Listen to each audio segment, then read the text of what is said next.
A very good evening to all. आज हम एक नया चैप्टर शुरू कर रहे हैं, framing of the constitution, the beginning of a new era. देखो, इस चैप्टर को शुरू करने से पहले हमें दो तीन चीजें देखना होंगी। पहली चीज, whenever we are framing something, framing का मतलब होता है कि हम बना रहे हैं, है ना। हम क्या बना रहे हैं? कॉन्स्टिट्यूशन। ठीक। अब कॉन्स्टिट्यूशन आपको बनाना है तो मजे की चीज पहले ये देखो, सो के उठे कॉन्स्टिट्यूशन तो बन नहीं जाएगा। ठीक। You have to work hard, number एक। नंबर दो, you have to work consistently. ठीक है। अब कॉन्स्टिट्यूशन बना रहे हो, किसी देश का बना रहे हो, तो इसमें एक नई समस्या ये जुड़ जाती है, क्या देश वाले एक्सेप्ट करेंगे कि नहीं करेंगे। ठीक है ना।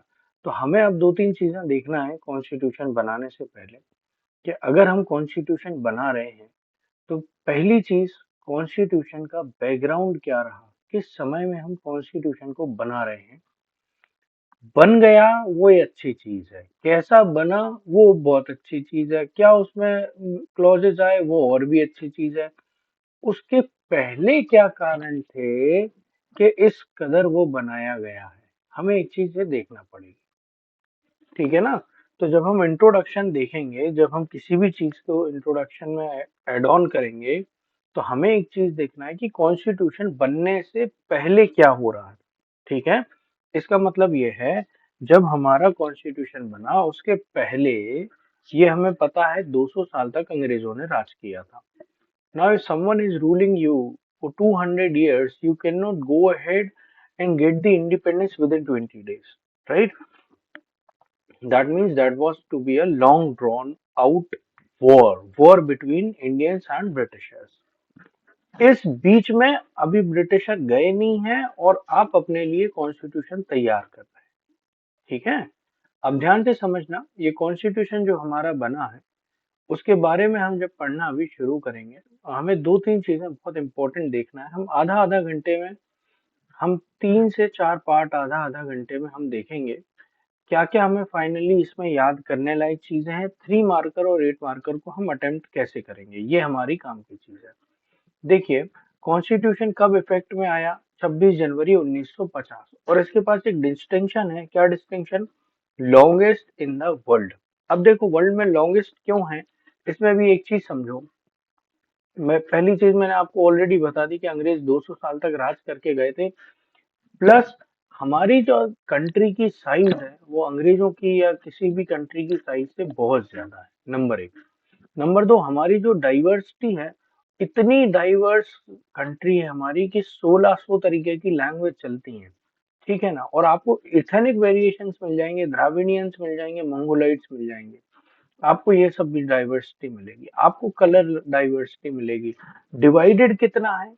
देखो, इंडिया रिलीजन में डिवाइडेड है, इंडिया विद इन रिलीजन यानी कास्ट में डिवाइडेड है, इंडिया लैंग्वेज पे बेसिस पे डिवाइडेड है, इंडिया इकोनॉमिकली डिवाइडेड है, रिच और पुअर का डिवीजन अलग चलता है। तो हर तरीके से डिवाइडेड है। तो कॉन्स्टिट्यूशन हमने कैसा किया? It is design to keep the country together. और ये कैसा है डॉक्यूमेंट? जिसको बहुत एलोबरेट है, बहुत केयरफुली काम किया गया है, and it is painstakingly drafted document. तो कॉन्स्टिट्यूशन बड़ा क्यों है, ये आपके समझ में आ गया। कभी अगर 1 मार्कर में आ जाए, why our constitution is so lengthy, you can write it down. ठीक। प्लस अब देखो, कॉन्स्टिट्यूशन लेंदी का तो एक कारण है, दूसरी कारण इसमें एक चीज और थी कि कॉन्स्टिट्यूशन जो अपना बनाया गया है वो दो चीजें देखते हुए बनाया गया है। क्या दो चीजें हैं? एक तो इंडियंस पे 200 सालों से कोई राज कर रहा था, तो it wanted to heal the wounds of the past and present. Present का मतलब अभी हम आके समझेंगे, पास्ट मतलब जो अंग्रेज राज कर रहे थे उसके पहले भी जो कास्ट रेसिज्म हो रहा था वो पास्ट था। ठीक। दूसरी चीज मैंने आपको क्या बताया कि इंडिया डिवाइडेड था, डिवाइडेड कास्ट में, क्लास में, कम्युनिटी में। तो एक चीज हमारा जो कॉन्स्टिट्यूशन बड़ा होने का एक कारण है वो ये भी है, it sought to heal the wound of the past and present, and to make the communities come together in shared political experiment। ये सबको जोड़ना चाह रहा था। ठीक है। दूसरा कारण क्या है? it sought to nurture democratic institution। मतलब इसका मतलब ये होता है कि हम ऐसी चीज चाह रहे थे, नर्चर करना मतलब कि उसको आगे आगे बढ़ावा देते जाना, कि वो ये चाह रहा था कि ये जो डेमोक्रेटिक इंस्टीट्यूशन बना रहे हैं वो, अब डेमोक्रेसी का मतलब क्या होता है, सब में इक्वालिटी हो।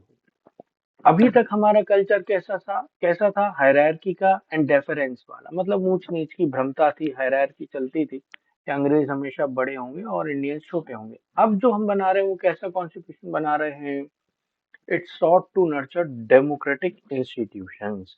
ठीक है, अब देखो, इतनी बात समझ में आ गई। अगर आपका 3 मार्कर आएगा कि why the constitution of India is longest, तो आप इसमें से लिख सकते हैं। ये पूरे आपके 3 पॉइंट हैं। पहला ये कि डाइवर्सिटी वाला पॉइंट हो जाएगा, दूसरा ये it sought to heal the wounds of the past and present वाला पॉइंट हो जाएगा, थर्ड हो जाएगा it sought to nurture democratic institution वाला पॉइंट। आगे बढ़ते हैं। देखो, कॉन्स्टिट्यूशन का फ्रेम हुआ था 1946 दिसंबर से लेके नवंबर 1949। ये डेट याद रखना है, ये 1 मार्कर में हमसे पूछी जाती है। अब इस बीच में क्या हुआ, 3 साल तक हम कर क्या रहे थे बैठ के, तो हमने क्या किया था, ड्राफ्ट बनाए थे, ड्राफ्ट को क्लॉज बाय क्लॉज डिस्कस किया था और फिर उसको दिसंबर 1949 में पास किया गया था, उस पर साइन किए गए थे। ये दिख रहे होंगे आपको गांधी जी, ये खड़े हुए हैं, बढ़िया कॉन्स्टिट्यूशन पे साइन कर रहे, सॉरी, वल्लभ भाई पटेल, ये दिख रहे हैं, ये बढ़िया कॉन्स्टिट्यूशन पे साइन कर रहे हैं। ठीक है, तो ये वल्लभ भाई पटेल जी की जो इमेज है साइन करते हुए कॉन्स्टिट्यूशन, ये ऐसा ही नहीं बन गया। आप इसकी इसकी लेंथ और विड्थ देख रहे हो कि कितनी बड़ी, कितनी भारी, बल्कि वॉल्यूम है। देखो, 11 सेशन लगे थे, 165 दिन तक ये लोग बैठे थे। 165 दिन लगातार नहीं बैठे थे, कभी थोड़ा बहुत गैप हो गया, कुछ करते रहे। जो गैप था उसमें रिवाइज किया, रिफाइन किया ड्राफ्टों को, कमेटीज को दिया, सब कमेटीज को दिया, तब जाके ये कॉन्स्टिट्यूशन बना है। अब ये जो चैप्टर है, इस चैप्टर में हमें एक अच्छी चीज ये देखना है, this chapter will introduce you to the history that lies behind the constitution. Apart from constitution, हम कॉन्स्टिट्यूशन पढ़ने नहीं बैठे, हम क्या पढ़ने वाले हैं इस चैप्टर में, उस कॉन्स्टिट्यूशन बनने के पहले ऐसे क्या कारण थे कि हमें कॉन्स्टिट्यूशन बनाना पड़ा। ठीक है ना, चलिए, तो अब हम समझ रहे हैं उसका बैकग्राउंड। बैकग्राउंड में भी देखो, आपको मैं एक अच्छी चीज बताऊं, ये पढ़ने से पहले आपको 2-3 चीजें बता देता हूँ। 1942 में जब हमारा क्विट इंडिया मूवमेंट हुआ था, उसके बाद डिवाइडेशन बहुत ज्यादा बढ़ गया था। डिवाइडेशन इन द सेंस कि लोग ब्रिटिशर से तो लड़ ही रहे थे, आपस में भी लोगों में डिवाइड बढ़ गया था। हिंदू और मुस्लिम में ये चीज थोड़ी सी आने लगी थी, और ये जनता में नहीं आई थी, ये किस में आई थी, नेताओं में आई थी। जब हम आजादी के जितने जितने करीब पहुंचते गए, उतना जो है हमारा लड़ाई झगड़ा बढ़ता गया। लड़ाई झगड़ा बढ़ने के साथ साथ उतना ज्यादा हमें डिसअपॉइंटमेंट बढ़ता गया। जिस दिन हम आजाद हुए, तो उस दिन क्या हुआ, उस दिन दंगे, फसाद, लड़ाई झगड़े, सब कुछ, दोनों तरफ से मार काट मची हुई थी। ये हमारा बैकग्राउंड चल रहा था। ठीक है, 1942 में क्या हुआ था, मैंने आपको क्या बोला कि क्विट इंडिया मूवमेंट चल रहा था। तो एक तो ये सबसे बड़ा मूवमेंट था, most wide spread popular upset movement था अगेंस्ट ब्रिटिश। इसी समय में सुभाष चंद्र बोस ने काम किया था कि भाई आर्म्ड स्ट्रगल करके हम जीत लें। अब 1946 का टाइम आया। देखो, मैंने एक चीज आपको पहले भी कभी एक बार बताई हुई है कि if you want the support of any nation, just get the support of their military. The moment mutiny happens, मतलब आपकी जड़ें हिल चुकी। This again happened with the British in 1946 when Royal Indian Navy in Bombay revolted. And that was the rising. They didn't even revolted, that was the rising. वो विरोध में खड़े हो गए। लेकिन ऐसा नहीं है कि सिर्फ रॉयल इंडियन नेवी खड़ी हुई, बहुत सारे छोटे मोटे प्रोटेस्ट होते रहते थे। However, they had one striking feature. इन छोटे मोटे में मैंने आपको क्या बोला कि हिंदू और मुसलमानों की लड़ाई किस किस के बीच में थी, नेताओं के बीच में, जनता कभी नहीं लड़ी। So one striking feature of this popular upsurge was the unity of Hindus and Muslims. However देखो 1946 में आते आते चीजें बदल रही थी। 1946 में ग्रेट कैलकटा किलिंग हुई। उस समय कैलकटा में हिंदू और मुस्लिम के दंगे हुए और दंगे इतने ज्यादा थे उनको ग्रेट कैलकटा किलिंग बोला जाता है। मैसेकर्स हुए बहुत सारे, इवन रेप के इंसिडेंसेस हुए, कई चीजें हुई। और ये तब हो रहा है जब हमारा कॉन्स्टिट्यूशन बनने का प्रोसेस हो चुका है। हमने क्या बोला, कॉन्स्टिट्यूशन कब बना है? देखिए आप, कॉन्स्टिट्यूशन दिसंबर 1946 और नवंबर 1949। यहाँ हम अगस्त 1946 कॉन्स्टिट्यूशन बनना बिल्कुल शुरू होने वाला है, उसके जस्ट पहले 1946 में ये कैलकाटा किलिंग हो गई। ठीक है। अब इन बिटवीन हमें आजादी मिल रही है। इन बिटवीन यानी 46 से 49 के बीच कॉन्स्टिट्यूशन बन रहा है, 47 में हमें आजादी मिल रही है। तो अच्छा, आजादी मिल रही है, वहां क्या हुआ? Joy and hope, yes we agree, सब में बहुत सारी खुशी थी।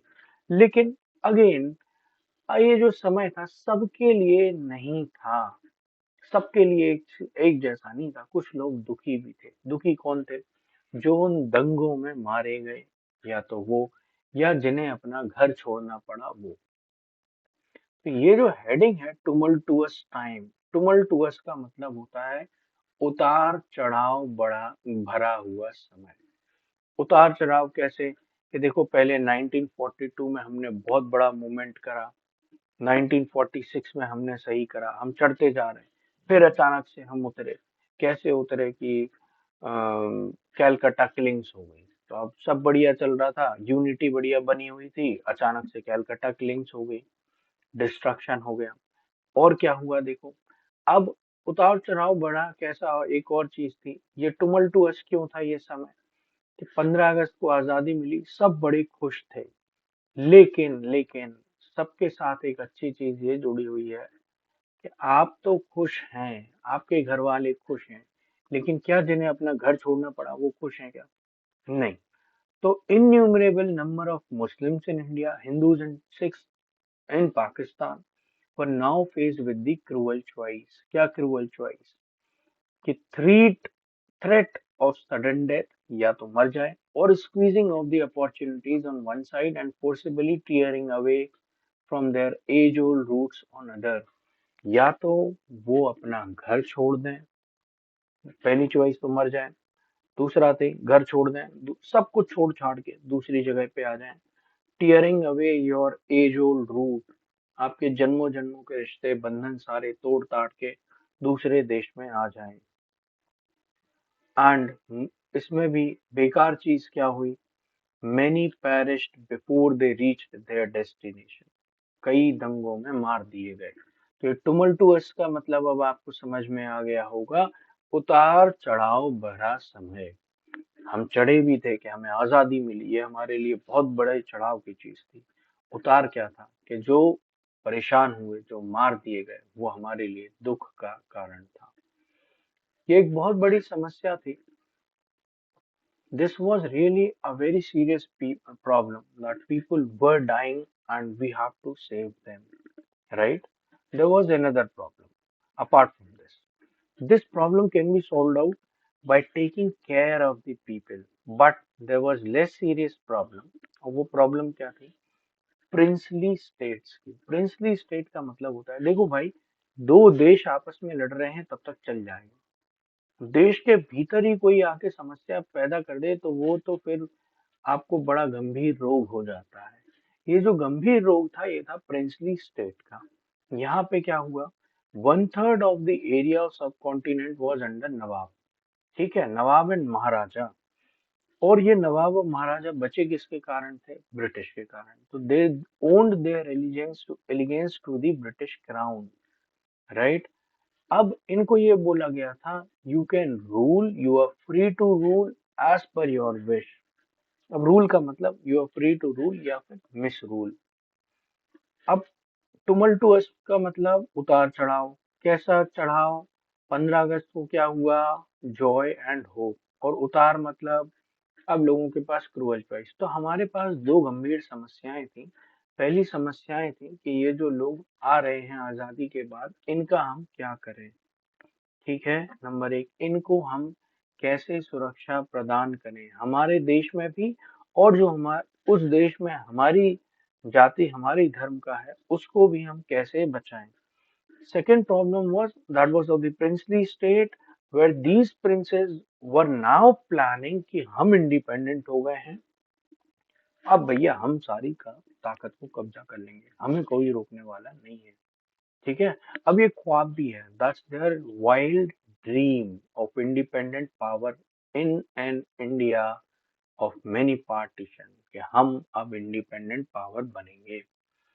अब आप समझो, ये कॉन्स्टिट्यूशन का बैकग्राउंड चल रहा है कि इतना उतार चढ़ाव है, आपकी कॉन्स्टिट्यूएंट असेंबली बन चुकी है, आपको कॉन्स्टिट्यूशन बनाना है। अब ऐसे समय पे आप कॉन्स्टिट्यूशन बना रहे हैं, ठीक है। मजे की चीज इसमें भी एक अच्छी चीज है, अच्छी चीज ये है, आप कॉन्स्टिट्यूशन बना रहे हैं, आप यानी अपने लिए, we the people of India are now making the constitution for ourself. ठीक है, ब्रिटिश गए नहीं है जब कॉन्स्टिट्यूशन असेंबली बनी। मैंने आपको क्या बताया, कॉन्स्टिट्यूएंट असेंबली कब बनी थी, दिसंबर 1946। ब्रिटिश गए नहीं है, ठीक है, दंगे फसाद चल रहे हैं, वो ब्रिटिश भी हमारे साथ साथ चल रहे हैं। अब देखो, कॉन्स्टिट्यूएंट असेंबली का बनना, आपको बैकग्राउंड समझ में आ गया है, तो अब हम आगे बढ़ते हैं, the making of the constituent assembly. देखो दोस्त, कॉन्स्टिट्यूएंट असेंबली जो हमारी बनी थी उसमें दो चीजें अच्छी थी।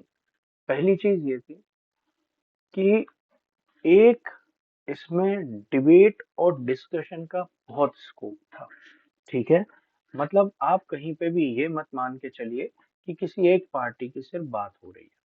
ठीक है, हालांकि इसमें दो बेकार चीज थी। बेकार चीज क्या थी, पहली, जो मेंबर्स थे वो यूनिवर्सल अडल्ट फ्रेंचाइज की दम पे नहीं इलेक्ट हुए थे। इंपॉर्टेंट है, याद रखिएगा, they were not elected on the basis of universal franchise. There were elections in 1945 and 96, but in that election, Congress won the majority.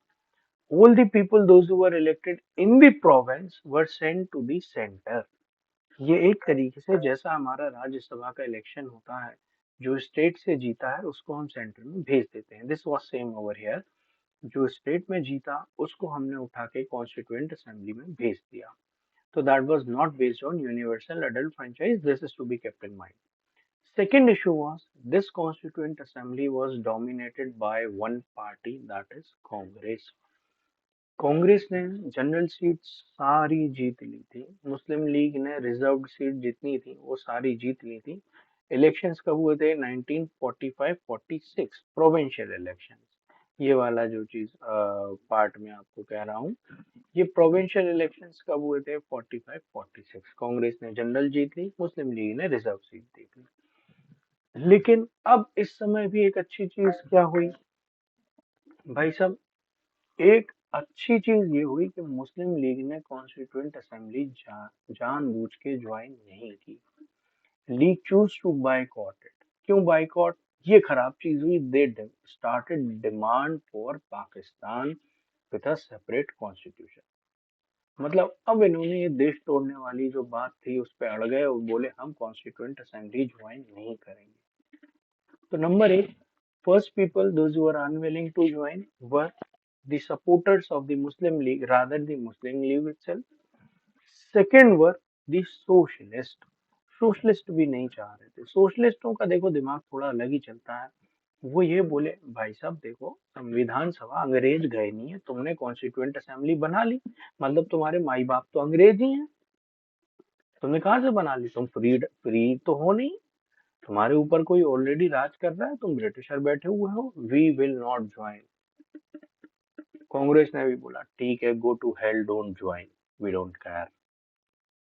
ठीक है, फिर जब जो कॉन्स्टिट्यूएंट असेंबली बनी इन दो को हटाने के बाद, उसमें क्या हुआ, 82% member of the constituent assembly were member of the Congress. अच्छा, कांग्रेस में भी एक अच्छी चीज ये थी, विद इन कांग्रेस बहुत ज्यादा लड़ाइयाँ थी। It was not the party with one voice.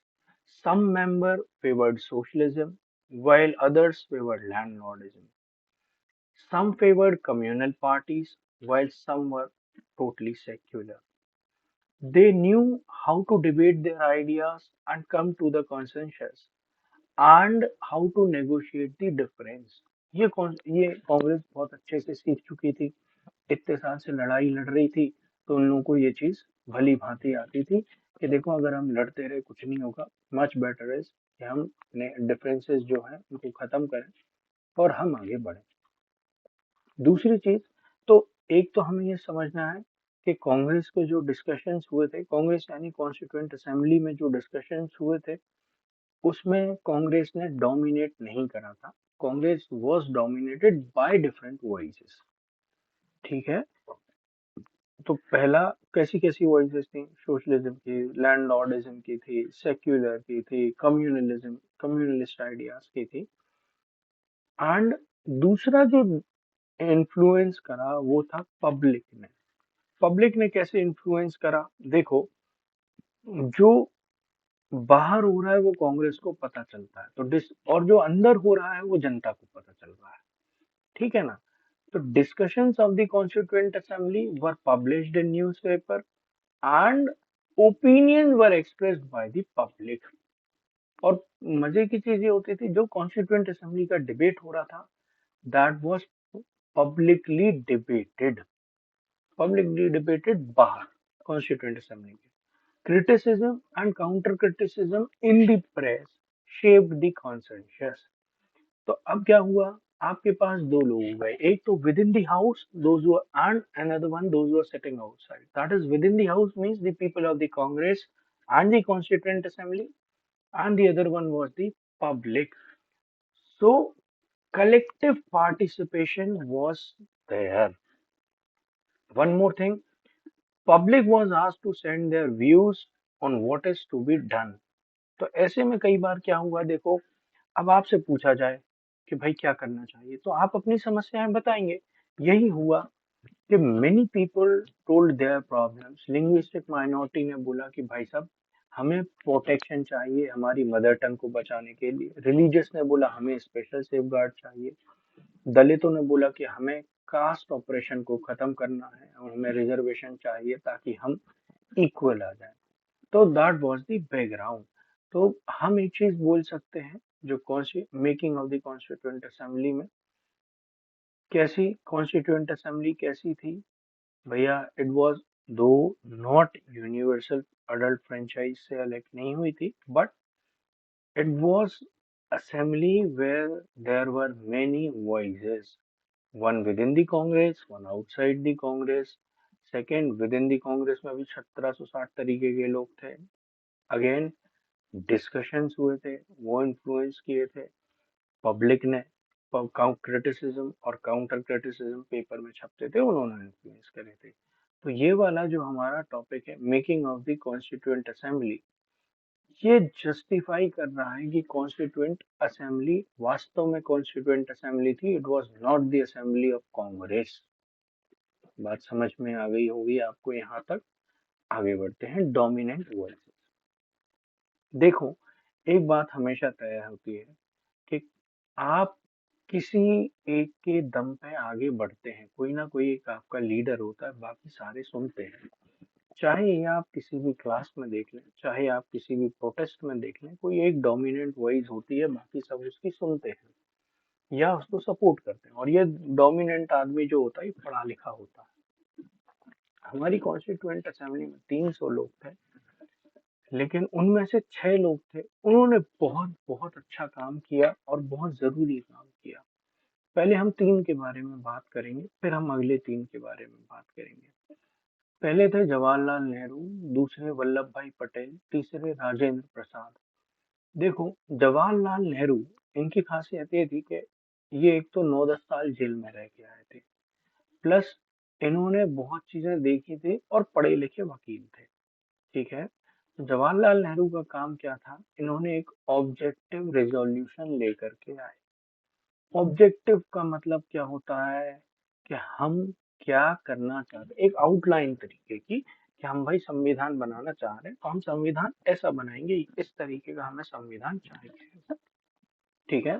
Plus he proposed the national flag of India, और उन्होंने बोला कि भाई ऑरेंज व्हाइट ग्रीन जो हम बोलते थे बचपन में, कि saffron white and dark green in equal proportion with wheel in navy blue at the centre. तो ये वाला जो काम था कि भाई आपका गोल क्या है, आप संविधान बनाओगे तो उसका गोल क्या है, goal leads to success. Once a plan is made, once a plan is made and action is taken, that leads to the success. But you must have identified goal. तो ये जो गोल था ये ऑब्जेक्टिव रिजोल्यूशन था, ठीक है। अब देखो दूसरे जो हमारे इंपॉर्टेंट आदमी थे वो थे सरदार वल्लभ भाई पटेल। इन्होंने क्या किया, he drafted several report and he worked to reconcile opposing points of view। मतलब जो भी लड़ाई झगड़े थे सुलझाने का काम था सरदार वल्लभ भाई पटेल का, ठीक है। अपोजिंग व्यूज जहां भी आते थे ये बैठते थे, बोलते थे भाई साहब ऐसा ऐसा है, अगर ये करोगे तो हम लड़ते रह जाएंगे, अब बढ़िया एक सॉल्यूशन निकालते हैं, ये काम करते हैं और निपटाते हैं। तो ये वाला काम किसका था, सरदार वल्लभ भाई पटेल का। अब देखो राजेंद्र प्रसाद, इनका इम्पोर्टेंट काम ये था, एक तो एक बुजुर्ग, घर में हम सम्मान से सुनते हैं बुजुर्ग की, ठीक है, सफेद बाल, बिल्कुल क्लीन शेव और दादाजी टाइप टोपी, राजेंद्र प्रसाद, इनको बनाया गया प्रेसिडेंट ऑफ द असेंबली। अब president of the assembly, he was already a very respected figure, he was given one thing, one power, that whatever debates and discussion happens must happen on the constructive line। भाई destructive debate करना है तो हम TV debate कर लेते हैं, आप देखते भी होंगे न्यूज चैनल में आजकल कैसे डिबेट चल रहे हैं, they are called destructive debate, right. इनका काम था we must have some constructive debate, that is discussion along the constructive line and to make sure all members had a chance to speak. तो ये काम किसका था, डॉक्टर राजेंद्र प्रसाद का ये काम था। तीन लोग देख लिए हमने, जवाहरलाल नेहरू ऑब्जेक्टिव रेजोल्यूशन, सरदार वल्लभ भाई पटेल लड़ाई झगड़ा खत्म करना, रिकॉन्सिलिएशन करना and to make the reports। Third was the Rajendra Prasad, matlab to he was the president of assembly and it was his work to get the discussion on constructive line and to make sure that all members had a chance to speak। चौथे जो member थे, अब ये इन तिकड़ी के अलावा सबसे महत्वपूर्ण थे, ये थे B R Ambedkar. He was the chairman of drafting committee of the constitution. Drafting committee क्या होती है, संविधान लिखा जाना है, संविधान का ड्राफ्ट बनना है, तो उसकी जो कमेटी थी, जो सारे काम करने वाली थी, उसके चेयरमैन थे बी आर अम्बेडकर। अब देखो अकेले ये काम बी आर अम्बेडकर नहीं कर सकते थे, इनके लिए दो लॉयर और दिए गए, पहले थे के एम मुंशी, दूसरे अलादी कृष्ण स्वामी अय्यर। इन्होंने बहुत सारे क्रूशियल इनपुट्स दिए थे for drafting of the constitution. तो ये तो 6 मेंबर थे। 6 समझ गए आप कौन कौन से, जवाहरलाल नेहरू, सरदार वल्लभ भाई पटेल, राजेंद्र प्रसाद, बी आर अम्बेडकर, उसके बाद के एम मुंशी एंड अलादी कृष्ण स्वामी अय्यर।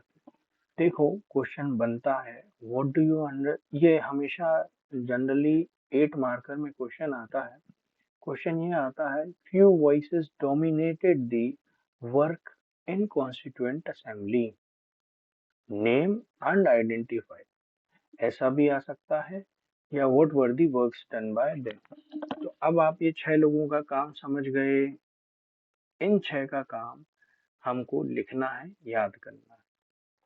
अब देखो 6 के अलावा 2 लोग और थे, इन, और ये दोनों सिविल सर्वेंट। सिविल सर्वेंट का काम क्या होता है, झेप के पढ़ाई करते हैं, 10 12 15 घंटे 20 घंटे पढ़ाई पढ़ाई करते हैं।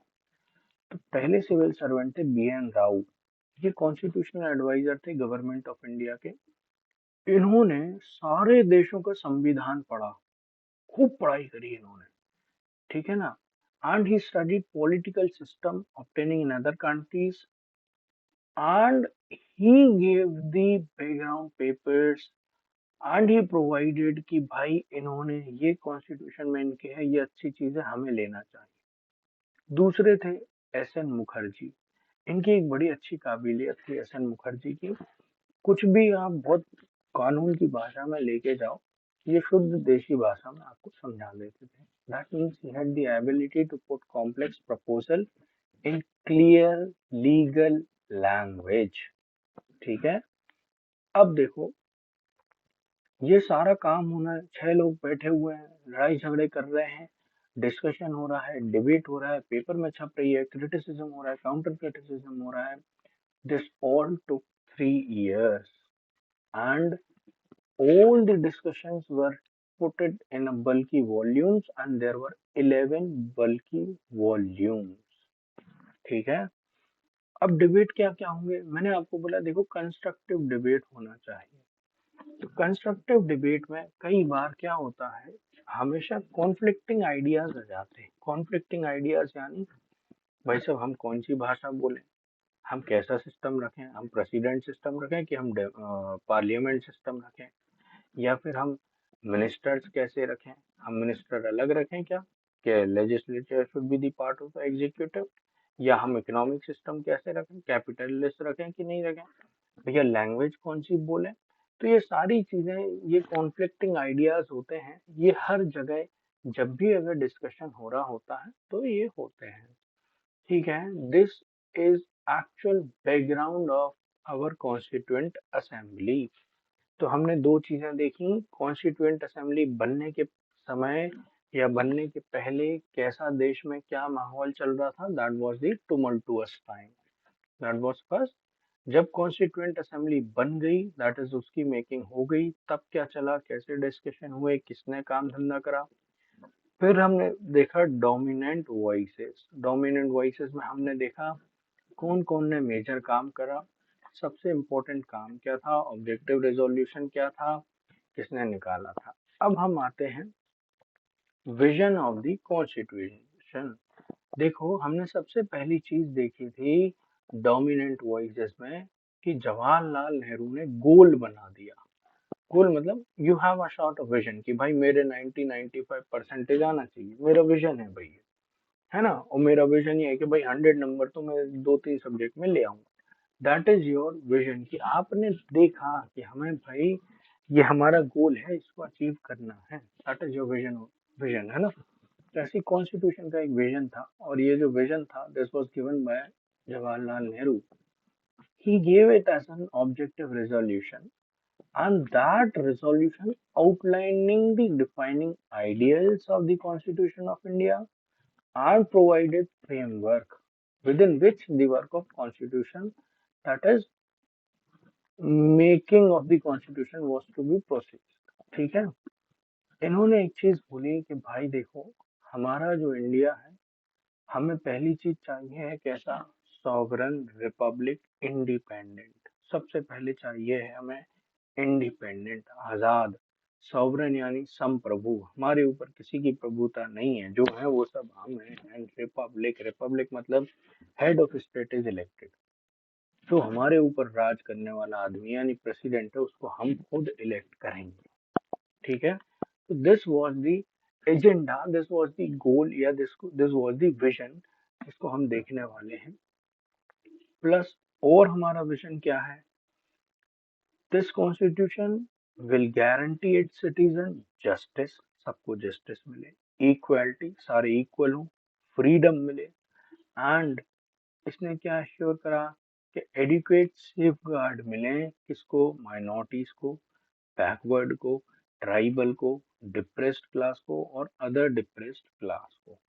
ठीक है, मतलब अब हम जो कॉन्स्टिट्यूशन बना रहे हैं उसके हमने ये ऑब्जेक्टिव बना लिया है, उसका ये विजन है हमारा कि जो भी जैसा भी कॉन्स्टिट्यूशन बनेगा हमारे इतनी चीजें होना चाहिए।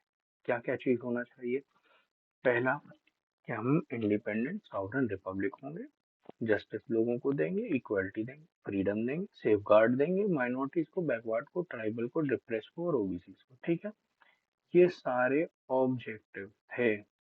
नेहरू जी ने एक चीज बोली थी, देखो भाई ऑब्जेक्टिव का मतलब ये होता है, although we have outline, broad framework, outline दे दिया ना हमने कि भाई ऐसा हमने कॉन्स्टिट्यूशन बनाना है, लेकिन कि हम कैसे बनाएंगे, ये एक बड़ी समस्या है। और जब हम बनाने वाले हैं इसको, क्या हम दूसरे देश से कॉपी कर सकते हैं क्या? देखो, तो उस पे नेहरू जी ने एक चीज बड़ी अच्छी बोली थी, ये हमें पढ़ने लायक चीज है। ये स्पीच कई बार एग्जाम में आ जाती है। नेहरू जी ने क्या बोला था, देखो भाई, ग्रेट अमेरिकन रिवॉल्यूशन हुआ, अमेरिकन रिवॉल्यूशन की बात की। इन्होंने कहा 150 साल पहले हुआ था अमेरिकन रिवॉल्यूशन। अमेरिकन रिवॉल्यूशन में फ्रीडम की बात हुई थी। भाई, उनके लिए फ्रीडम कुछ और होगा, हमारे लिए फ्रीडम कुछ और होगा। हमारे लिए आजादी का मतलब ये होगा कि हम सोशल इक्वल पॉलिटिकल जस्टिस मिले, we have right to free speech, सब कुछ हमें, हर तरीके का फ्रीडम हमें मिलेगा। ठीक है। फिर दूसरी चीज नेहरू जी ने क्या बोली थी, देखो भाई, वो 150 साल पहले मेहनत करके संविधान बना गए, हमें अब मेहनत करना है। हमें उतनी मेहनत करना है जितनी आपने फ्रेंच रिवॉल्यूशन पढ़ा होगा, वहां देखा होगा first state, second state, third state, third वालों ने उठा के पूरा टेनिस कोर्ट पे बैठ के रात भर ठंड में बैठ के एक ओथ ली थी कि जब तक कॉन्स्टिट्यूशन नहीं बना देंगे हम यहाँ से नहीं जाएंगे। नेहरू जी ने उसको याद करा कि भाई देखो, लोग पेरिस में बैठे, ठंड में बैठे, बारिश में बैठे, लेकिन एक कसम खा ली थी कि भाई हम ओथ लेते हैं, शपथ लेते हैं क्या, कि we will make the constitution. Nehru ji ने भी यही बोला कि देखो भाई, इतने डिबेट, डिस्कशन, लड़ाई झगड़े, कॉन्फ्लिक्ट, क्रिटिसिज्म, काउंटर क्रिटिसिज्म, सब कुछ होना है, लेकिन एक बात तय है, I trust it is in that solemn spirit that we two are meeting। हम भी उसी दम से मिल रहे हैं कि चाहे हम यहाँ मिले संविधान सभा के चैम्बर में, चाहे हम खेत में मिले, चाहे हम मार्केट में मिले, हम मिलेंगे। This meeting will go on and we will continue our work. कब तक? Till we have finished. बात समझ में आई? तो ये नेहरू जी ने पहली चीज बोली थी। अब देखो दूसरी चीज, नेहरू जी ने आगे स्पीच में क्या बोला, देखो भाई, अमेरिका और पेरिस से उन्होंने कहा कैसे कॉन्स्टिट्यूशन बना, कितनी लड़ाई, अमेरिकन रिवॉल्यूशन आप पढ़ेंगे तो आपको समझ में आएगा कैसे नेटिव्स ने इतनी लड़ाई लड़ी, झगड़े हुए, अमेरिकन वॉर हुए, बहुत सारे नेटिव और ब्रिटिशर्स और इंडिजीनियस के बीच में और ब्रिटिशर्स के बीच में बहुत सारे लड़ाई झगड़े हुए, तब जाके वो अमेरिकन कॉन्स्टिट्यूशन बन पाया था जहाँ पे सबको इक्वलिटी मिली थी। ऐसे ही फ्रेंच रिवॉल्यूशन में आपने देखा होगा कैसे जाके राजा के जो किंग लुइस 14 था, कैसे उससे लड़ाई हुई, उसने कित्तों को मारा, कैसे उसको मारा, और तब जाके वो संविधान बना। तो नेहरू जी ने पहले बोला कि हम संविधान तो बनाएंगे। दूसरी चीज, हमें एक चीज और देखनी है, जो अभी रिसेंट में रिवॉल्यूशन हुआ है वो था रशिया का 1917 में। वहां सोवियत बना था। सोवियत मतलब सोवियत सोशलिस्ट रिपब्लिक, सोशलिस्ट बन गया था। यानी उन्होंने क्या किया था कि भाई कैसे सोशलिज्म को प्रमोट करना है, कैसे हम सोशलिस्ट होंगे, ये चीजें किसने बता दी थी? रशियन रिवॉल्यूशन में। दूसरी चीज देखो, नेहरू जी ने एक चीज को और बोली थी कि देखो, we seek to learn from their success and to avoid their failures. हम उनके सक्सेस से सीखते हैं, लेकिन जहां जहां वो फेल हुए हैं वो हम अवॉइड करेंगे। एक चीज और देखो, नेहरू जी ने जो चीज अभी इतनी देर से हम जो पढ़ रहे हैं, कहीं पे भी डेमोक्रेसी शब्द का इस्तेमाल नहीं किया।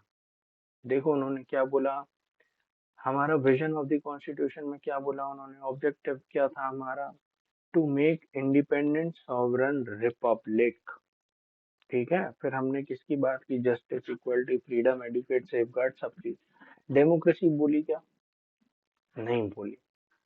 अब लोगों ने नेहरू जी से पूछना चालू किया, भाई आपने डेमोक्रेटिक क्यों नहीं बोला इधर?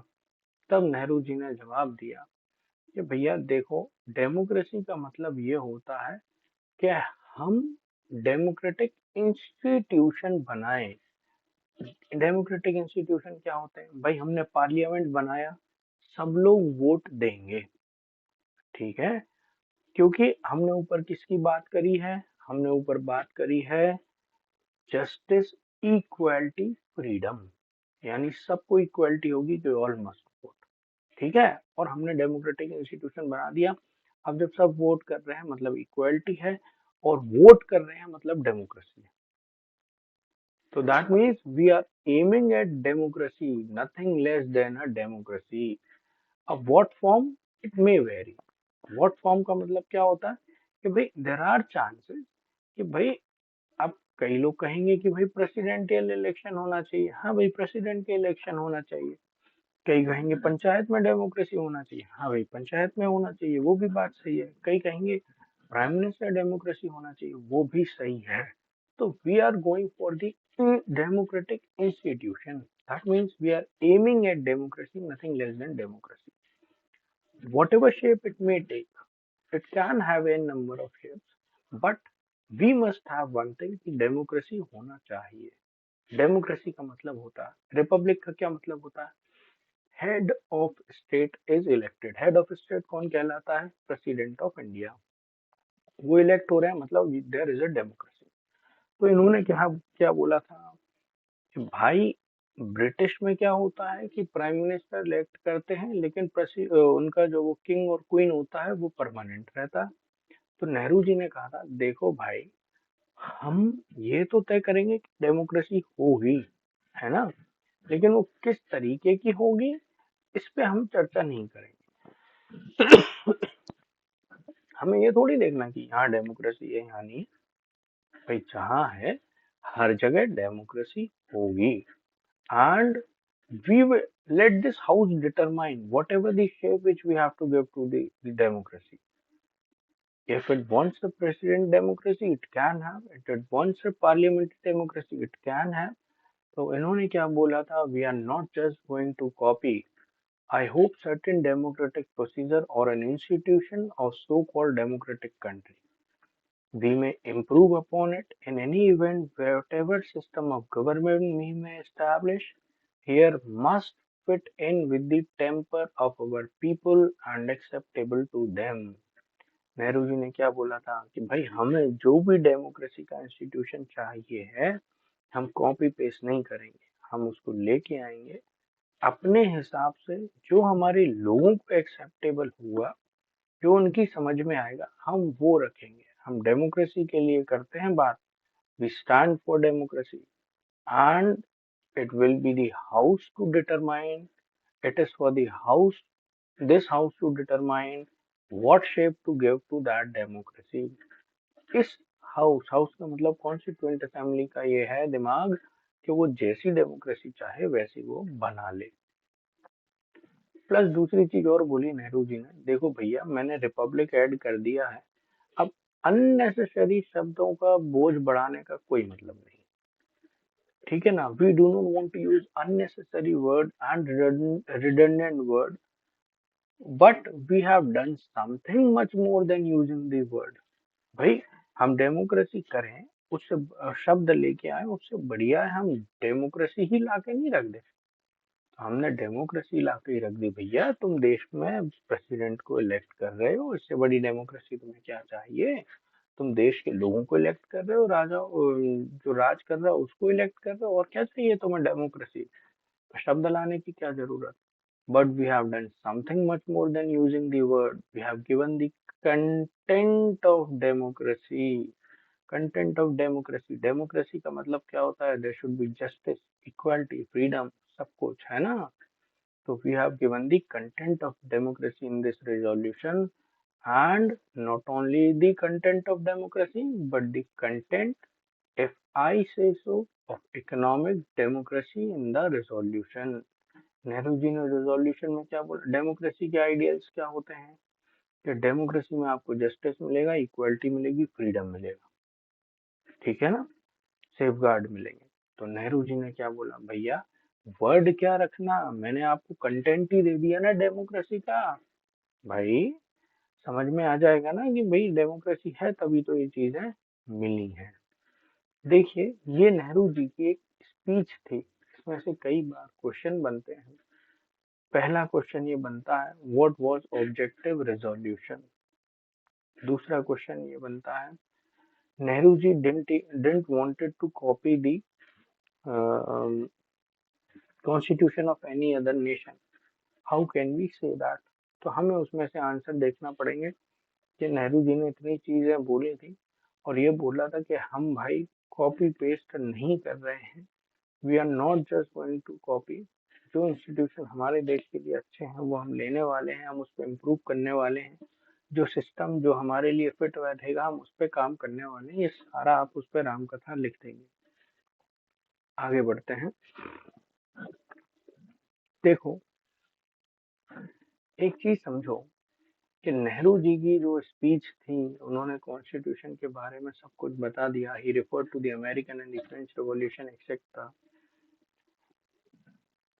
Nehru ji didn't wanted to go ahead only with the constitution making, right?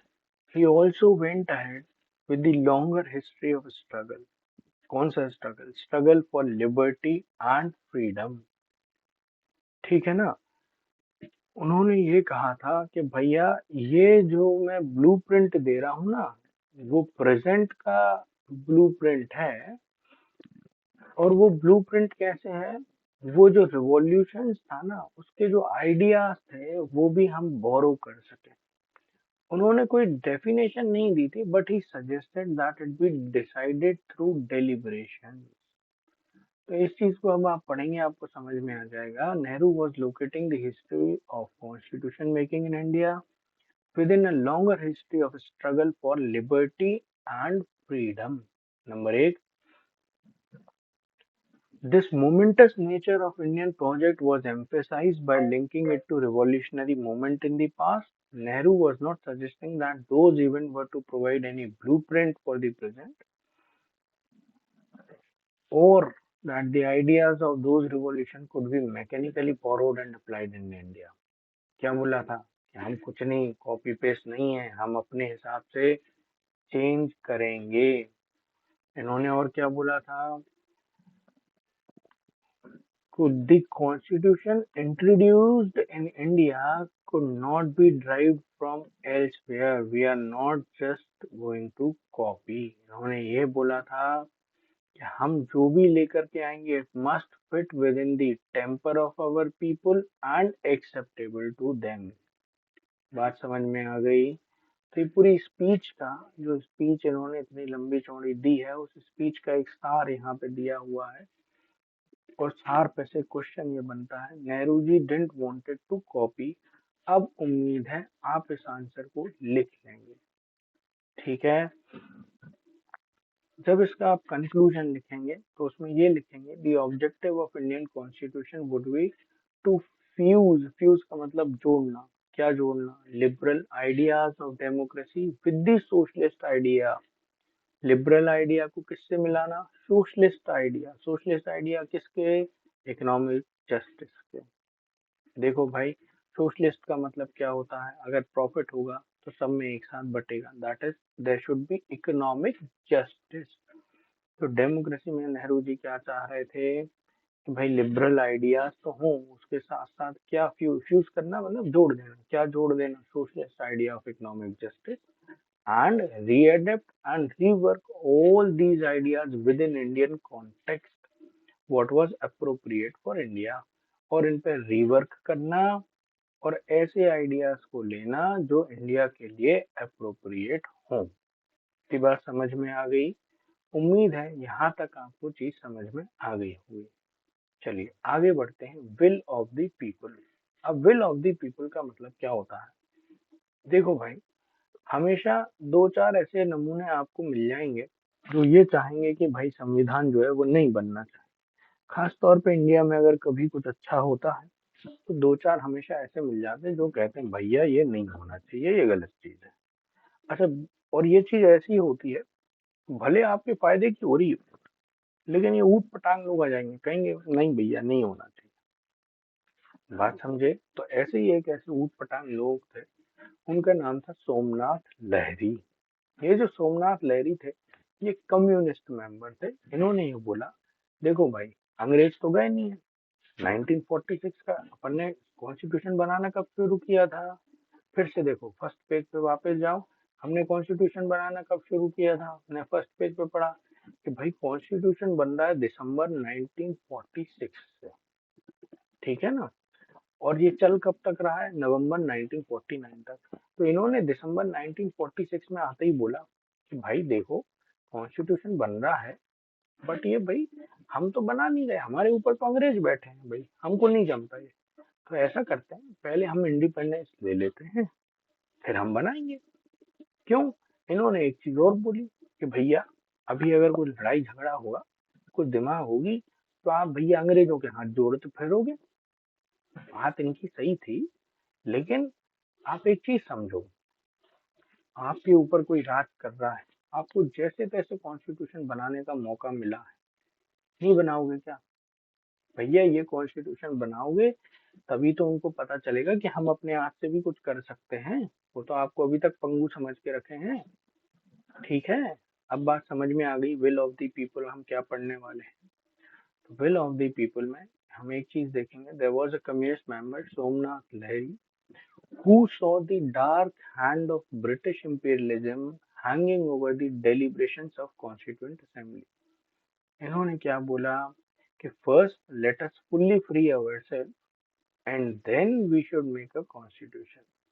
However, if we make the constitution within the empire of British, we have to operate under direction of Viceroy. ये बात भी सही है भाई, अगर हम जो है ब्रिटिश के अंडर बना रहे हैं, तो जैसे वो डायरेक्शन देगा हमें वैसा काम करना पड़ेगा। And British government in London, London के अंडर भी काम करना पड़ेगा। दूसरी चीज इन्होंने क्या बोली कि working the British plans as the British should like it to be worked out. कि भाई हम ब्रिटिश प्लान के पीछे काम कर रहे हैं फिर तो, कि जैसा ब्रिटिश चाहे वैसा, है ना।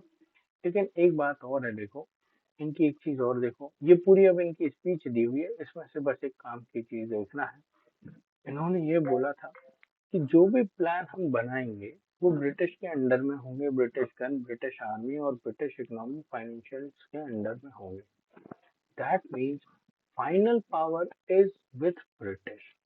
हाँ भाई ये बात सही है, फाइनल पावर ब्रिटिश के पास है। ठीक है, मतलब हम संविधान नहीं बनाए, चलो तुम अपने रखते हम अपने रखते, तुम अपने घर हम अपने घर। देखो इसके लिए काउंटर क्रिटिसिज्म दिया नेहरू जी ने। नेहरू जी ने क्या बोला कि भाई ये बात सही है कि ब्रिटिश का हाथ है संविधान सभा को जन्म देने में, लेकिन लेकिन चुनाव हुए, चुनाव में इंडियंस ने वोट दिए, इंडियंस को वोट दिए और वो इंडियंस जीते और वो इंडियंस कॉन्स्टिट्यूएंट असेंबली में पहुंचे। That means source of power या जहां से इसको स्ट्रेंथ मिल रही है वो कौन है, we the people of India. ठीक है ना। तो नेहरू जी emphasized क्या, you must not ignore the source from which this assembly derives its strength. Source क्या है, हम है। ठीक है ना। और ये किसका एक्सप्रेशन होगा कॉन्स्टिट्यूएंट असेंबली में, हमारा होगा। आज हम मिले हैं, क्यों मिले हैं, क्योंकि हमारे पीछे स्ट्रेंथ है। किसकी स्ट्रेंथ है, जनता की। ठीक है ना।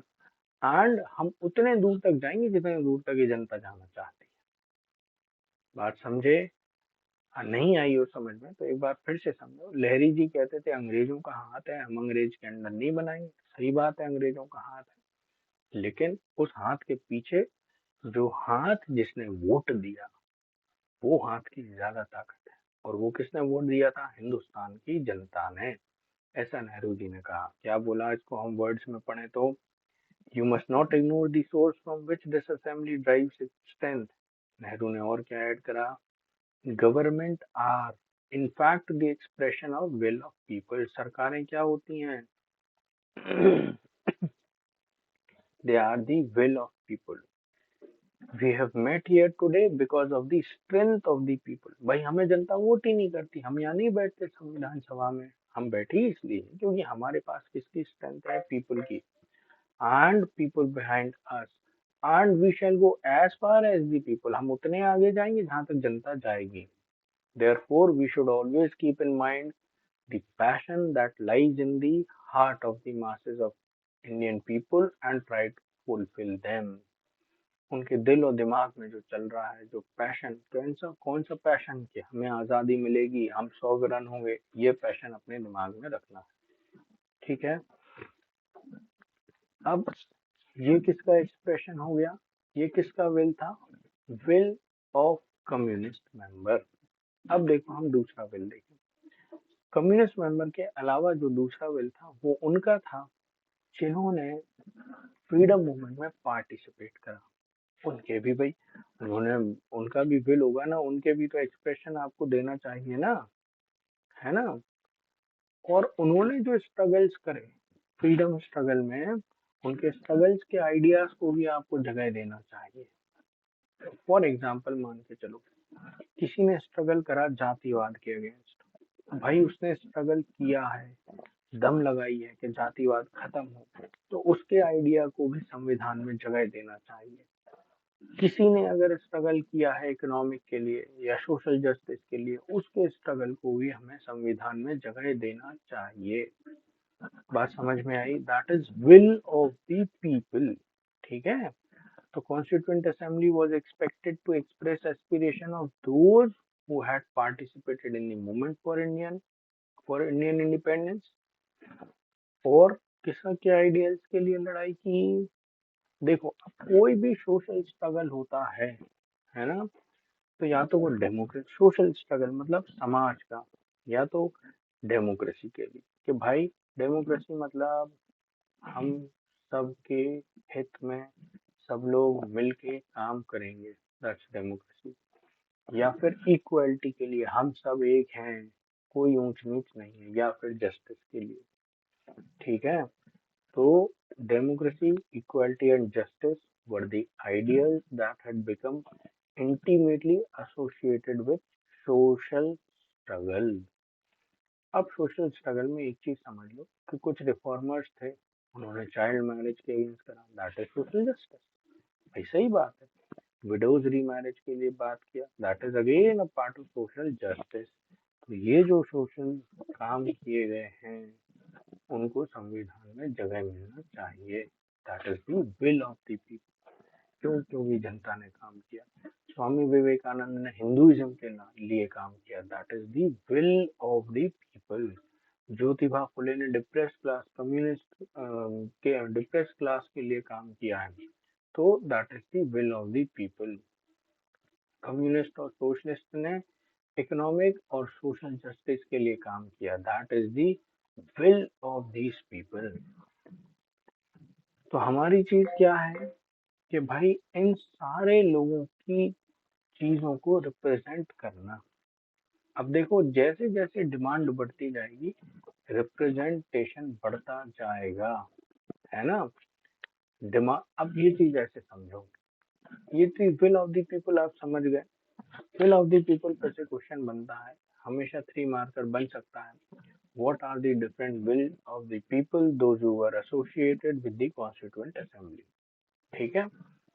तो ये सबके विल तुम्हें लिखना पड़ेंगे, मैंने हाईलाइट कर दिए हैं, एक बार अपनी किताब में भी देख सकते हो कि ये जो विल्स हैं ये अलग अलग लोगों के विल्स। चलिए अब हम बात करते हैं। देखो, जैसे जैसे डिमांड बढ़ती है वैसे वैसे रिप्रेजेंटेशन बढ़ता जाता है।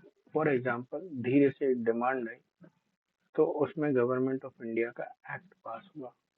लेकिन एक्ट की एक चीज समझो, पहला एक्ट 1909 में आया, फिर 1919 में आया, फिर 1935 में आया। इन एक्ट की खासियत क्या थी कि हिंदुस्तानियों ने नहीं बनाए थे, ठीक है ना इसमें हमारा कुछ लेना देना था। लेकिन अब जो कॉन्स्टिट्यूएंट असेंबली बन रही है उसमें इलेक्टेड बंदे हैं। कहाँ के इलेक्टेड बंदे? हमारे देश। और हम बना रहे हैं। तो मतलब हम कैसे हैं अब, जो हमारा वो कौन फ्रेमवर्क जो चल रहा है दिमाग में, वो क्या चल रहा है कि हमें डेमोक्रेटिक चाहिए, इंडिपेंडेंट चाहिए, सोवरन चाहिए एंड रिपब्लिक चाहिए, है ना। तो ये जो पुराने एक्ट थे, they were not directly debated and formulated by Indians. ये सही बात है, इंडियंस ने नहीं बनाए थे। लेकिन अब जो 1956 का एक्ट था उसके कारण इंडियंस जीत गए थे। और जब हम जीते, we were elected and we operated within the framework of colonial rule and we were responsible to the government. That is absolutely correct. But हमारा जो विजन 1946 में आया, वो विजन क्या था? Independent sovereign republic of India. बात समझ में आ गई? This is known as vision of the people. People का क्या विजन था? Independent sovereign republic. तो उम्मीद है आपको इतनी बात समझ में आ गई होगी। अगले लेक्चर में जो हम देखेंगे, हमें ये दो इमेजेस डिस्कस करना है अगले लेक्चर में। ये आइडेंटिफाई द पर्सनालिटी में क्वेश्चन आता है, या फिर ये इमेज आ जाती है नेम द पर्सनालिटी, और ये पूरा 3 मार्कर में आ जाता है। देखिए, मैं इसमें आपको मोटी मोटी चीज बता दूं। आप जवाहरलाल नेहरू को पहचान जाएंगे, ठीक है, नीचे से चौथी लाइन में खड़े हैं। ऊपर से जब आप देखेंगे तो आप डॉक्टर राजेंद्र प्रसाद को पहचान जाएंगे, ये तीसरे नंबर पे टोपी में खड़े हुए हैं। ठीक है, ये इमेज आती है। इस इमेज के सारे नाम एक बार हम देखेंगे। इन दो लोगों की भी इमेज आती है। ये एडविन मॉन्टेग्यू थे और दूसरे चैम्सफोर्ड हैं। इन्होंने रिफॉर्म किए थे 1919 पे, जिसको मॉन्टेग्यू चैम्सफोर्ड रिफॉर्म्स बोला जाता है। ये भी हमें पढ़ना है, हम एक बार ये देख लेंगे। उम्मीद है आपको यहाँ तक समझ में आ गया होगा। अब डिफाइनिंग राइट से हम नेक्स्ट क्लास में कंटिन्यू करेंगे। हम नेक्स्ट क्लास में कुछ क्वेश्चंस देखेंगे जो पुराने हों, इसलिए तब तक यहाँ ध्यान से पढ़ लीजिए, फिर हम आगे बढ़ते हैं। That's all for the day. Have a good day.